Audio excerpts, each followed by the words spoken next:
Él aún no lo sabía, pero en exactamente 47 minutos, todo lo que creía sobre el amor se haría añicos. Marcus Williams estaba sentado en la parte trasera de su auto, con la corbata floja y la mandíbula apretada. El horizonte de Manhattan se desdibujaba a través de las ventanas tintadas mientras la lluvia golpeaba contra el vidrio. Su reflejo lo miraba de vuelta, pómulos afilados, ojos oscuros que habían aprendido a calcular antes de aprender a sentir, piel que le habían dicho que era demasiado oscura para oficinas en esquinas. Demasiado intimidant para el romance. Demasiado para que alguien lo maneje. A los 38 años, Marcus había construido Pierce Dynamics desde cero. Un hombre negro del Bronx. Sin dinero familiar. Sin connections. Solo una voluntad implacable y una hija que dependía de él para demostrar que los hombres rotos podían construir imperios y aún así atrapar a sus hijos por la noche. Su teléfono vibró. La voz de Derek Cruggio a través de los altavoces del coche. Y le gaste. Marcus suspiró. Te voy a matar. No antes de que él me mate. Olvidé que tenía una reunión de junta en Dubai. Se suponía que esto iba a ser discreto, hombre. Solo cena. Tú ligas, lo haces compañía y qué? Pretender ser tú? Derek, tengo una niña de 6 años esperando en casa. No tengo tiempo para tus desastres de citas. Por favor, una cena. Y es agradable. Intelligent. Trabaja con niños. Realmente te va a gustar. Marcus colgó. Apoyó su cabeza contra el asiento de cuero y cerró los ojos. El amor era un artículo de lujo.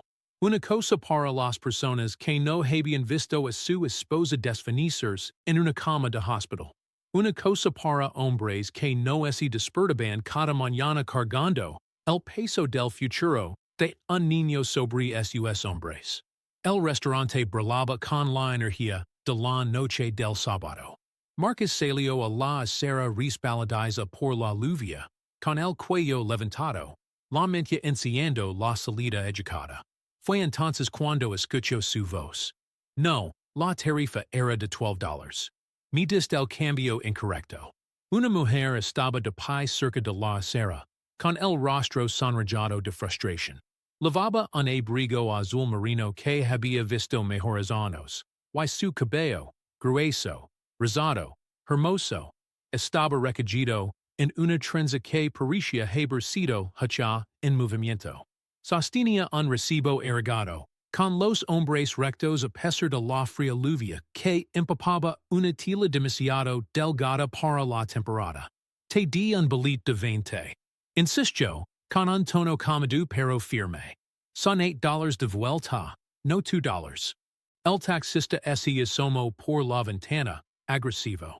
Eso es todo lo que vas a recibir, señora. Sigo adelante. Marcus no pensó. Camino hacia él, sacó un billet de 20 de su billetera y se lo entregó al conductor sin decir una palabra. El hombre lo agarró y se marchó. La mujer se volvió hacia él. Con los ojos abiertos de par en par, entre la gratitud y la humiliación. No tenías que hacer eso, dijo rápidamente. Marcus ajustó su chaqueta. Él estaba equivocado. Yo podía manejarlo. Había algo en su postura. No era victimismo. No era dependencia. Orgullo. Un orgullo silencioso y inquebrantable en una mujer que claramente había manejado 1000 pequeñas injusticias y managería 1000 más. Así parecía, dijo Marcus. Él metió la mano en el bolsillo de su abrigo y sacó un billet de $1 erigado. Su mano temblaba ligeramente mientras lo extendía. Toma esto. No me gusta de burla a extraños. Marcus la miró fijamente. Luego, lentamente, sonrió y tomó el $1. ¿Cuál es tu nombre? Sage, dijo ella. Sage Williams. ¿Ese es tu apellido o una declaración espiritual? Ella se rió. Realmente ese río, pisa la lluvia. Quizás ambas. Él la observó alejarse hacia la tarde, su silueta desapareciendo en la esquina. Algo en su pecho se movió. Algo que había guardado hace años, en la misma habitación que su dolor. El maitre d' en siquiera parpadeó cuando Marcus llegó solo. Lo leverina una pequeña mesa junto a la ventana, la lluvia mercando el cristal. Se acomodo en su silla, preparado para enviar un mensaje de disculpa a Derek por no presentarse, cuando ese congelo. Sentada en la mesa frente a él estaba Sage. El mismo abrigo. La misma trenza. Los mismos ojos que parecen contener galaxias enteras de dolor y resiliencia. 2. Dijeron ambos al unisono. Sage se levantó, con la mano presionada contra su pecho. ¿Iris, Derek? No. Marcus se levantó lentamente. Soy su amigo. No puedo venir. Por un momento, el rostro de Sage se cayó. Luego se enderezó. Ese mismo orgullo regresando. Entonces Iris un caso de caridad. Él envió su plan de respaldo. Algo así. Ella se sentó sin esperar que él le sacara la cela. Marcus se sintió extrañamente impresionado. Me llamo Marcus Williams. Dijo, acomodándose frente a ella. Sage Williams, respondió ella. Y me disculpo por haber sido brusca. He tenido un día largo. El camarero aparicio. Marcus pidió salmon. Sage pidió pasta de verduras. Ninguno de los dos tocó su comida. Dime algo. Dijo Marcus, recostandos en su silla. ¿Por qué recasaste los 20? Sage miró hacia arriba desde el pan que estaba rompiendo en pedazos pequeños. ¿Por qué no lo gain? Yo tampoco. Exactamente, dijo ella. Pero tú puedes permitir perderlo. Yo no puedo. Marcus dijo su tender. YSIT de gira que hace 3 años vivía en un departamento estudio con mi hija, trabajando semanas de 90 horas, que dormía en un sofá para que ella pudiera tener el dormitorio. Algo cambió en la expresión de Sage. Duda, tal vez. O reconocimiento. ¿Por qué me estás diciendo eso? ¿Por qué piensas que mi dinero me hace extranjero para ti? Why no lo es? Sage estuvo en silencio por un largo momento. Luego preguntó, ¿Dónde está ella? Tu hija. En casa. Con mi madre. Tiene 6 años. Su nombre es Maya. ¿Sabe que estás en una cita? Marcus casi se atraganta con su agua. Esto no es una cita. Esto es una aparición sustituta en un restaurante donde 2 personas están solas juntas cenando. Sage sonrió levemente. Me suena a una cita. A pesar de sí mismo, Marcus se rió. Una risa real. El primer sonido genuino que había hecho en meses. Hablaron durante horas. Sage le contó sobre trabajar en un centro comunitario, enseñando arte a niños cuyos padres no podían pagar clases privadas. Sobre cómo había abandonado la universidad para criar a su hermana menor. Cómo había pasado 3 años trabajando de mesura mientras estudiaba para su certificación docente por la noche. Cómo reparaba su propia ropa y preparaba comidas los domingos y a veces no tenía suficiente. Marcus le habló sobre el Bronx. Sobre las oraciones de su madre y la ausencia de su padre. Sobre construir Pierce Dynamics desde una oficina en el sótano y una computadora que había comprado usada. Sobre el momento en que nació Maya y ese dio cuenta de que el éxito no significaba nada no había nadie con quien compartirlo. Sobre el diagnóstico que se levo a su esposa, las vigilias en el hospital, la pequeña mano apretando la silla mientras él se desmoronaba. Lo siento, susurró Sage. No lo sientes. No es por eso que te lo conté. ¿Por qué lo hiciste? Marcus la miró. Realmente la miró. A la inteligencia en sus ojos, la fuerza en su voz, la amabilidad en la forma en que había preguntado por su hija sin compasión en actuación. Porque quiero que sepas que entiendo. No los detalles. Pero la lucha. La manera en que tienes que ser el doble de inteligente y 3 veces más cuidadosa solo para mantenerte en el mismo lugar. La forma en que no puedes permitir errores. Los ojos de Sage se llenaron de lágrimas. Miró hacia otro lado rápidamente. Trabajo en 2 empleos, dijo ella de repente. En el centro comunitario durante el día. Por la noche hago diseño gráfico freelance. Pagamos, pero es esporádico. Algunos meses tengo mucho. Algunos meses estoy comiendo eras y frijoles durante una semana. ¿En qué sueñas? Preguntó Marcus.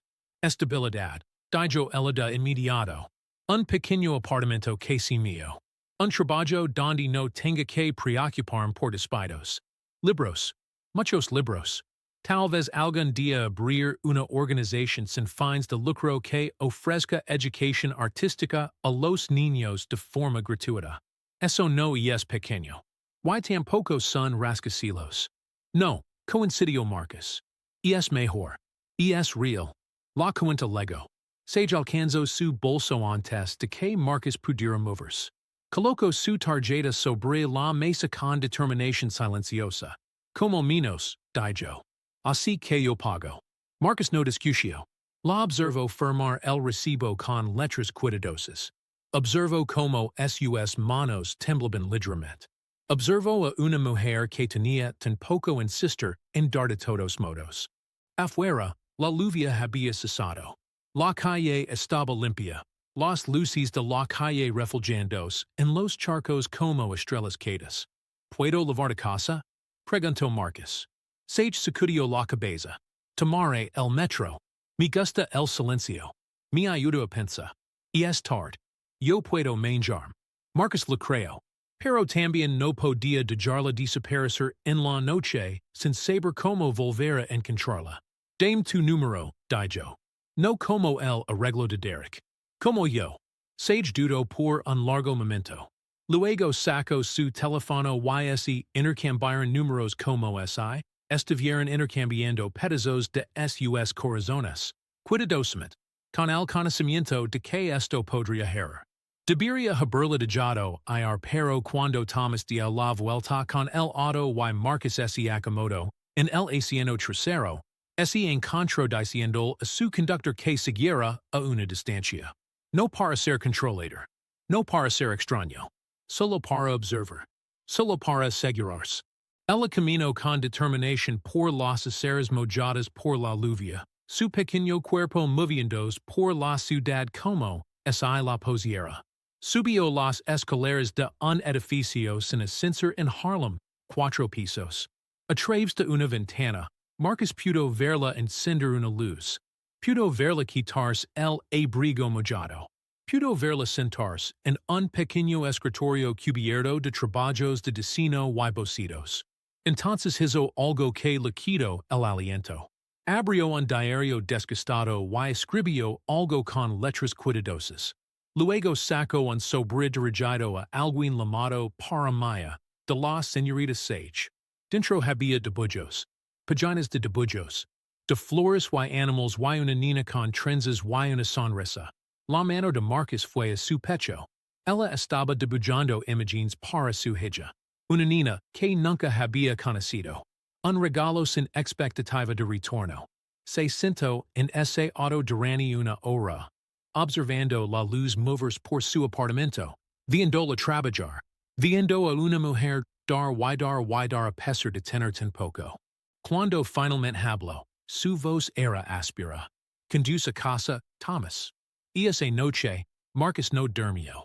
Se quedó en la cama y pensó en Sage Williams. Sobre la forma en que había peleado con el taxista. Sobre la forma en que había pagado la cena. Sobre los dibujos para su hija. A las 3 de la mañana, le envió un mensaje. ¿Seguís despierta? Su respuesta llegó casi de inmediato. Dicenando. Please mañana. Y tú, pensando en ti. Hubo una larga pausa. Luego, no lo hagas. ¿Por qué no? Porque existo en un mundo completamente diferente al tuyo. Y en el momento en que intento ser esa brecha, nos vie a dolor a los dos. Marcus leo el mensaje 3 veces. Luego escribió. Y así construimos un nuevo mundo. Solo para nosotros. Ella no respondió. No esperaba que lo hiciera. Pero a la mañana siguiente, cuando fue a recoger a Maya de la casa de su madre, su hija corrió hacia él con algo en las manos. Papa, mira, era un dibujo, de 3 figuras, de una niña con trenzas, de un hombre con una sonrisa cálida, de una mujer con ojos amables. La señorita sage le dio esto a mi maestra. Dijo maya, sin aliento. Dijo que era para ti. Dijo que esperaba que te hiciera sonreír. Marcus sostuvo el debullo como si estuviera hecho de luz. Durante 3 semanas, ese movieron en círculos cuidadosos el uno alrededor del otro. Mensajes de texto a altas horas de la noche. Citas para café cuando Sage tenía una hora entre trabajos. Una tarde domingo, en el parque donde Maya construyó un castillo de arena, y Sage lo construyó con ella, riendo como si perteneciera a Ali. Pero nunca hablaron sobre lo que significaba. Nunca nombraron la cosa que crecía entre ellos. Entonces una tarde, Marcus recibió un correo electrónico. Un aviso de desalojo. Publicado en el edificio de apartamentos de Sage. No sabía cómo se enteró. Sabía que sus manos temblaban cuando lo leo. Condujo a su casa sin lamer. La encontró sentada en el escalón. Una maleta a su lado, con los ojos rojos. ¿Qué pasó? Preguntó. Edificio vendido. Nuevo desarrollo. Todos tienen 60 días. Ella lo miró con esa terrible y orgullosa expresión. Lo resolver. Siempre lo hago. No lo resolverás sola. Marcus. ¿Qué sé conmigo? Dijo él. Sage lo miró como si hubiera hablado en otro idioma. ¿Qué sé conmigo? No porque necesite ser salvada. No porque necesite arreglar algo. Sino porque te amo. Porque Maya te ame. Porque has pasado toda tu vida siendo suficient para los demás. Y es hora de que alguien sea sufficient para ti. Las lágrimas brotaron de sus mejillas. Esto no es real. Esto es real. Marcus se acercó más. T6 repara tu propia ropa. T6 dibujar imágenes para mi hija. T6 pagar la cena cuando tenías hambre. T6 pelear con un taxista por $2 por principio. Eso es lo más real que he visto en mi vida. Saco un anillo, simple, elegante, nada como lo que la gente esperaba de un CEO. Justo como Sage. Justo como la vida que podrían construir juntos ella era lo suficientemente valiente. No puedo, susurró ella. ¿Por qué no? ¿Por qué te arruinar? ¿Por qué eventualmente me resentirás? ¿Por qué? ¿Por qué tienes miedo? Terminó Marcus suavemente. Lo sé. Yo también. Pero tal vez ese sea el punto. Tal vez el amor no se trata de estar a salvo. Tal vez se trata de ser lo suficientemente valiente para elegirnos de todos modos. Sage miró el anillo. Luego a Marcus. Luego a Maya. Que había salido y estaba mirando con esos ojos solemnes y antiguos que tienen los niños. ¿De verdad no te irás? Preguntó Sage, con la voz quebrantos. Incluso cuando se ponga difícil, Marcus tomó su mano. En siquiera entonces. 6 meses después, en una mañana de sábado, en una biblioteca comunitaria, Sage se paró frente a un grupo de niños, y leo una historia sobre un panda que aprendió que la familia no se trata de donde vienes. Se trata de quien se queda. Marcus estaba en la parte de atrás, Maya sobre sus hombres, observando a su esposa, dar su calidez a los niños que la necesitaban, observándola reír, observándola ser exactamente quien estaba destinado a ser. Cuando la historia terminó, dio un paso adelante. Esa es mi esposa. Dijo en voz baja a la sabalina de personas que no tenían idea de quién era. Y antes de ella, pensaba que entendía lo que significaba construir algo. Torres, empresas, imperios. Pero estaba equivocado. Miró a Sage. Construir una vida con alguien que te desafía. Que ama a tu hija como si fuera suya. Que no tiene nada pero de todo de todos modos. Esa es la única construcción que importa.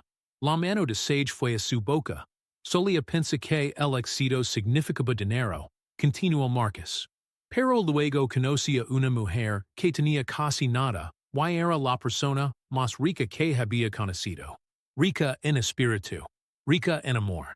Rica en el tipo de fuerza que no se anuncia a sí misma. Acerco sage. Y me di cuenta de que había pasado toda mi vida escalando, cuando todo lo que necesitaba era alguien con quien escalar. Y esa noche, mientras caminaban a casa por las calles de Harlem que se habían convertido en sus calles, Sage tomó la mano de Marcus. Gracias, dijo ella. ¿Por qué? Por verme. No como alguien a quien salvar, sino como alguien que vale la pena elegir. Marcus se detuvo y la abrazó. Gracias por mostrarme que el imperio más grande se construye para una persona. Se construye con ellos. Sobre ellos, las estrellas emergirán en el cielo oscurecido. El tipo de estrellas que hacía que la gente creera en segundas oportunidades. Que hacía que la gente creera que a veces, la persona que no estás buscando es exactamente la persona que necesitas. Y en algún lugar de la ciudad, una niña con trenzas se quedó dormida sabiendo que su padre había encontrado a su persona. Y que ella había encontrado la suya. Porque a veces el amor no se anuncia con fanfarias. A veces liga en un momento empapado de lluvia en una acera de Manhattan, insistiendo en pagar la cena, debujando para los hijos de extraños, lo suficientemente valiente como para decker. No me gusta de burl nada a nadie, mientras lo dibi to do a un hombre que la vio claramente por primera vez. Y ese es el tipo de amor por el que vale la pena construir un imperio. Yo,